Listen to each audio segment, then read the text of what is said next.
నమస్తే, welcome to great Andhra. మనతో పాటు ఉన్నారు సీనియర్ పొలిటికల్ అనలిస్ట్ జిఆర్ మహర్షి గారు. నమస్తే సార్. నమస్తే.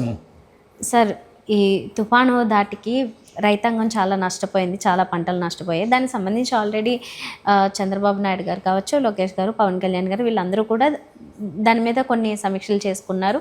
ఏమేమి ఎక్కడెక్కడ ఎంతెంత నష్టం వచ్చింది, ఏవో అంచనాలు వాళ్ళ అంటే ప్రభుత్వం తరపు నుంచి చేయాల్సినవేవో ఎంతవరకు చేస్తారో అంతవరకు చేసుకుంటూ వస్తున్నారు. కానీ ఇప్పుడు జగన్ గారు వాళ్ళని పలకరించడమో లేకపోతే అవి తెలుసుకొని వాళ్ళకి సంబంధించి మాట్లాడడం అనేది దీని ద్వారా ఇంకా ఏదన్నా అధిక ప్రయోజనం ఏమైనా కలుగుతుందా రైతులకి? ఇప్పుడు ప్రజలకు ప్రయోజనం కలిగించడమే ప్రతిపక్ష నాయకుడి పని.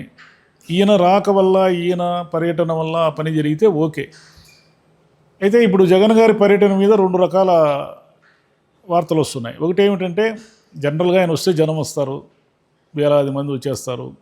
వేలాది మంది వస్తే వీళ్ళు నిబంధనలన్నిటినీ ఉల్లంఘించి రోడ్లన్నీ ట్రాఫిక్ని జామ్ చేస్తున్నారని, జాతీయ రహదారిని దిగ్బంధనం చేశారని, పోలీసులు చేసిన ఏ ఒక్క ఆంక్షలను కానీ ఏ ఒక్క ఇన్స్ట్రక్షన్స్ కానీ పట్టించుకోలేదని, పోలీసులను లెక్క చేయలేదని, పోలీసుల మీద తిరగబడినారని ఇలాంటి వార్తలు ఒకవైపు వస్తాయి. ఇంకోవైపు ఏమొస్తాయంటే, జగన్ గారి పర్యటనకు అడుగడుగున ఆంక్షలు, అడ్డంకులు, ఆయన్ని పర్యటించనివ్వకుండా చేస్తున్నారు, పోలీసు రాజ్యం వేస్తున్నారు. ఇలా ఆయన ఎక్కడికి పోయినా కూడా ఏదో ఒక అభ్యంతరాలు, ఆంక్షలు పెడతారు అనేది ఈ రకంగా వార్తలు వస్తాయి. సరే, ఈ పక్కన పెడితే ఇప్పుడు ఏమిటంటే, ప్రతిపక్ష నాయకుడుగా ఆయన రైతుల్ని కలుసుకోవడానికి కృష్ణా జిల్లా పర్యటన చేస్తున్నారు. ఇంకా పర్యటన ఇప్పుడు మనం వీడియో చేసే టైంకి పర్యటన జరుగుతూ ఉంది. రైతులు కష్టాల్లో ఉన్నారు. తుఫాను రాకముందు కూడా వాళ్ళు కష్టాల్లోనే ఉన్నారు. తుఫాను వల్ల ఇంకా కష్టాల్లో పడ్డారు.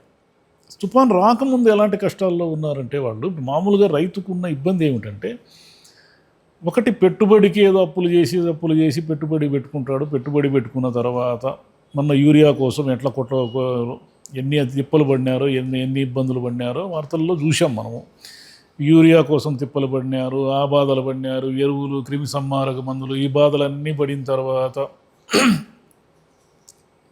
పంట వేశారు. పంట వేసిన తర్వాత ఆ పంట సజావుగా చేతికొచ్చినా కూడా గిట్టుబాటు ధర లేకుండా ఇబ్బంది పడుతున్న పరిస్థితి. రైతులందరి పరిస్థితి అదే. దేశంలో చాలా ప్రాంతాల్లో ఇదే పరిస్థితి ఉంది.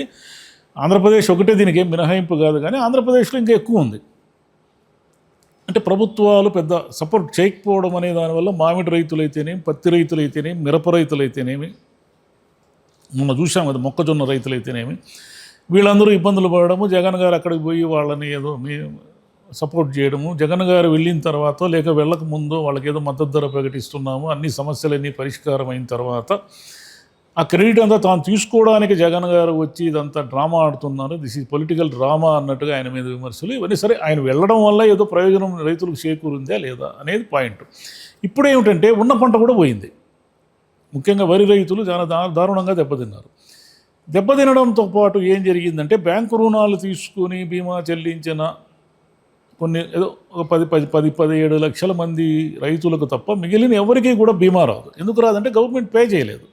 వాళ్ళందరూ కూడా లాస్లో ఉన్నారు. వాళ్ళందరికీ ఏ రకంగా సాయం చేస్తారు, పంట నష్టాన్ని ఎలా అంచనా వేస్తారు, ఏం చేస్తారు, ఎప్పుడు సాయం అందుతుంది?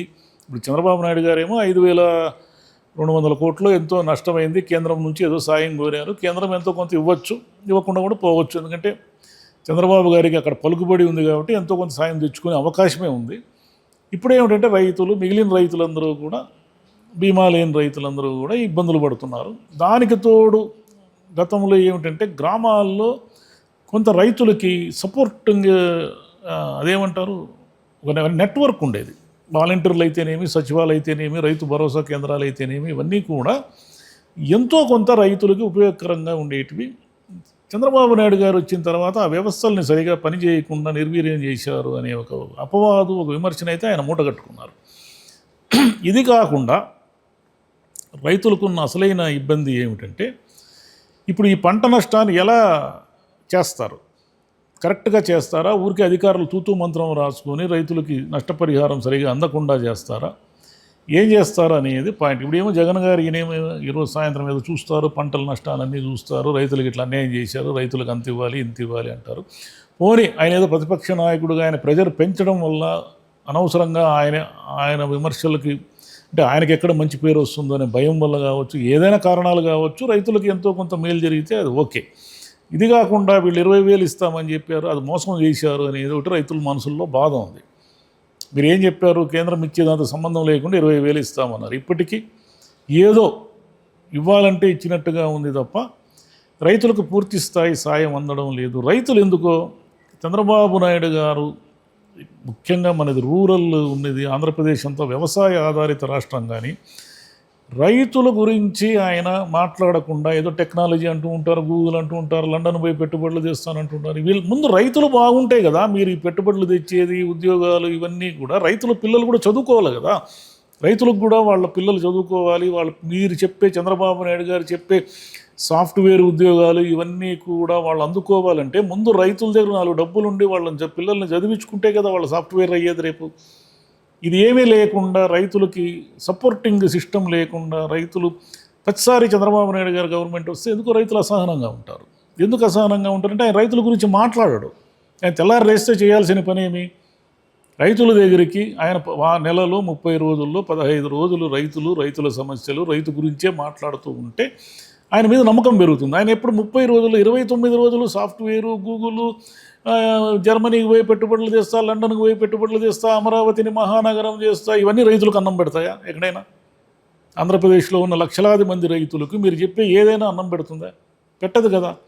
మరి మీరు రైతుల గురించి మాట్లాడండి. రైతులకు ఉన్న ప్రతి చిన్న సమస్యని పరిష్కరించే దిశగా కూటమి ప్రభుత్వం పూనుకుంటే అప్పుడు చంద్రబాబు నాయుడు గారి మీద నమ్మకం కుదురుతుంది. లేదంటే ఆయన ఏదో ఎప్పుడు అంతే లేప ఆయన వస్తే రైతులకు ఎప్పుడు న్యాయం చేయడు అనే ఒక మూడు వస్తే అది చాలా నష్టం చేస్తుంది. ఎందుకంటే మనకు ఉన్నవన్నీ రూరల్ నియోజకవర్గాలు మెజారిటీ రైతులే ప్రభుత్వాల భవిష్యత్తు నిర్ణయించేది. మీరు చెప్పే సాఫ్ట్వేర్లు, మీరు చెప్పే ఉద్యోగులు, మీరు చెప్పే ఇంకెవరో ప్రభుత్వాలు తలరాతలు రాయరు. వాళ్ళకి అసలు ఓపిక ఉంటే తప్ప ఓటింగ్కి రారు. మీరు చెప్పే సాఫ్ట్వేర్ వాళ్ళు ఇంకొకరు ప్రతి రైతు ఓటుకు వస్తాడు. రైతు కడుపు మండిందంటే ఆ కడుపు మంట తీర్చుకోవడానికి ప్రతి రైతు ఓటింగ్కి వస్తాడు.